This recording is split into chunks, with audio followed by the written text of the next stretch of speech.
kanë qenë jashtëzakonisht, kjo ka qenë jashtëzakonisht muajve të fundit të suksesshme, edhe ka një lloj përkrahje, pa marrë parasysh që në opinion po duket që mundet mos me kandidu vetëvendosja, edhe pse zoti Kurti është prononcu, tha që ne nuk kemi asnjë kandidat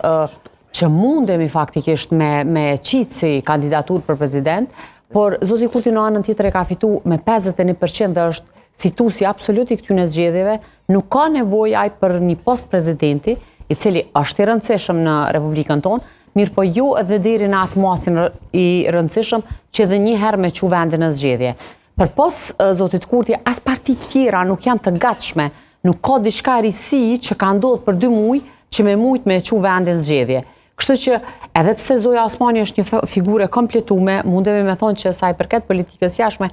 e ka prezantu vendin mirë, nuk bën në asnjë mënyrë me ju mohu edhe ato çka ka kontribuar dhe çka ka dhënë ajo, posaçërisht këto pjesëmarrja në bordin e paqes, këto takimet me Shtetet e Bashkuara të Amerikës, Trumpin e tjerë kanë ngrit figurën e saj edhe më lart se sa që ka qenë, por unë mendoj që kjo ju ka bërë edhe një lloj pengese zotit Kurti, nga se të gjitha meritat të cilat janë bërë me ndërkombëtarët, në këtë rast me amerikanët kryesisht, gjithmonë Zoja Osmani pak e ka lënë në hije zotin Kurti, e në anën tjetër zoti Kurti e ka zgjedhur Zojën Osmani. Kjo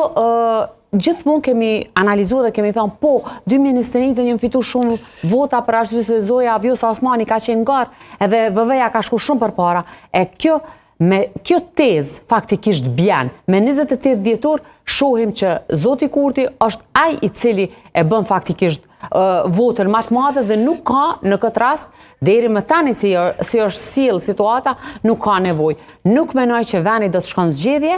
nuk don edhe vetë qytetari i Kosovës është lodh për zgjedhjeve, kemi shkuar 4 palë zgjedhje, dojnë një person që ndoshta nuk vjen fare nga partitë, është përmend disa herë familja Jashari, po shohim që po ka lëvizje edhe në drejtim edhe takime edhe tjera, ndoshta edhe këtë pasqyre, këtë fotografi, takimin e Kurtit me liderët opozitare e kemi prit që sa kohë. Okej, do ta ndjekim pas një deklaratë